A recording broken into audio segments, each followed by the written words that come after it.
We'll go the same way. Well, all right. So the point I was trying to make is. You're talking about jiu-jitsu? Yeah. So like every art, Wing Chun, jiu-jitsu, whether it's the stand-up or the grappling, you know, the on the floor, Brazilian. Whatever the art is has techniques. So you have techniques, whatever it is, whether it's a grappling technique or punching technique, throwing technique, or whether it's kicking technique. They have techniques, but really at a higher level, the way the art really works is not the technique. The technique is not necessarily that special. Like if I know a technique, I know Tanda and you know Tanda.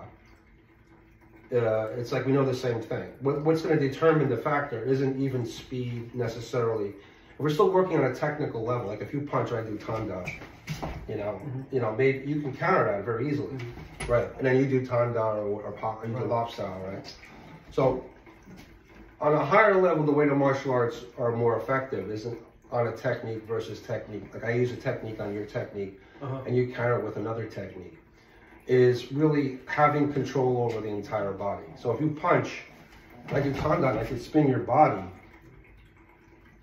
It's much harder for you to use. There isn't a technique like another Tanda. You can't counter with Tanda or Lop style, because I already broken. I'm controlling your spine. How you can't. You're not in a position actually to counter it. If you just punch, I just do Tanda. Your body can still counter this movement very easily, right? And then I have to move and whatever. But if you come in, let's say I come in this way, like when I control your body, how can you counter it from there? You can't. It's very difficult because I already broke this. I'm still vertically stable and you're not. I could throw you on the floor. So that's the point, is it's not the technique, it's how you control your body and how I basically control my body, how I can control it. If you get into a bad, like if you grab my arm and try to like basically lock my elbow, right? So I wouldn't use a technique to counter it, like try to go like this and then counter it. I would just simply control my joints, see? Like maybe I would come this way. Bring my elbow closer to my body so you don't have the leverage to do the arm break. Right, say you grab my wrist, right? So I wouldn't use another technique to maybe do that. So I would just simply control my body. Like so, see? I would just change my position. So you wouldn't have the leverage to manipulate my joints. So that's what I'm saying. On a higher level, a better thing is not to use a hand technique to counter another hand technique. So if I punch and you do Pak Sao, and you punch, I don't want to use another technique. See? These are all just technique versus technique. I want to control your body. I want to get in. So let's say I punch, you do Pak Sao, let's say. So I come this way, see? I come in right away. See? I control the leg here. That's what you want to do. Is that way you can't counter with, there isn't another technique. You take away all my weapons and my defense. Yeah, I take away, no, in the transition you can counter it, but what I'm saying is, in the flow you can counter it, but it isn't going to be with another like Tanda or Pak Sao or Lop Sao or Gan Sao or something. You're not going to use a technique because that's only going to work just purely on a technique level. You know what I mean? Like just we're playing hand games. I'm punching, you're blocking. I'm coming this way, see? I'm coming this way. I'm coming this way, right? And this way.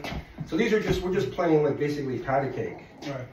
You know, so that's not what you want to do. That's just good to learn the technical aspect, to learn the technique. But the way you're going to apply it, it's not going to be like that. It's not going to look like a kung fu movie. So that's basically what I'm trying to. So if I come in, see? Then you control right away. See? So you can counter it, but what I'm saying is it isn't going to work. You can't use Tan Sao to counter that. You can't use like a Pak Sao or something like that, because I already broken your position already, your structure. I'm manipulating your spine, you know?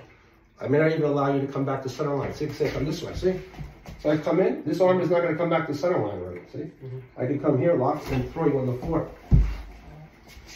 So a simple technique like Pak Sao, Tanda, Lop Sao, it's not gonna work. So in fact, what you're doing, what I'm seeing you do is like, you use something like a pop dot just to come in, just to make establish the contact, and then you can just come in to do whatever you do. Right. If there's a distance, so you flow off of that. You have to cross over the bridge. Right. So I may just come this way, throw a hand up, and then cut, so I'm locking your leg here.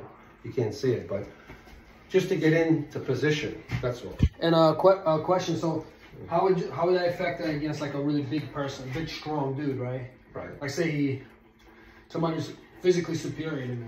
Yeah, frontally it's going to be very difficult. Right. You have to move around him. So say you start up this way. See, you have to try to move around him. You can't stay. Try to spin his body. See, and as you're attacking. And of course, the whole idea is to strike too. We're not just grappling. Right. So I use the grappling to get into a superior position to weaken your structure, which just means your stability. You don't have control over it, and then strike at the same time. But I like to just work more on the hard part. Because striking is, I mean, at this range, this is like, you know, I can hit you, you can hit me. This is like crazy. But to get into a superior position where you can't actually hit me, I can control you. That's the hard part. So you know. And this is what Chisao should help. Well, I mean, I take the Chisao to that level. It's not so much sensitivity, it's using the bridge to get into the position that I need to get into. That's all. So let's try it. So from here, see, maybe come here. See, I can already throw you on the floor. See, it isn't. I'm not going to use a hand. Like if I do like lob sao, and then you do biu sao, and I do pak sao, then I do tanda, then I do the tanda here, then I do gan sao, or I do quan sao with a chop. I mean, this is just exchanging hand techniques. So that's like a waste of time. Because you're not getting in, you're not moving in, you're not controlling the opponent. If we're just exchanging hand techniques, there's no control movement. So from here, see, I come right in, see, I strike, see. That's what you want to do, not just play patty cake. That's okay to learn, but then it's not really where you want to stick. You don't want to keep doing it after 20, 30 years of training in each other. That's pretty much it. Cool. Yeah.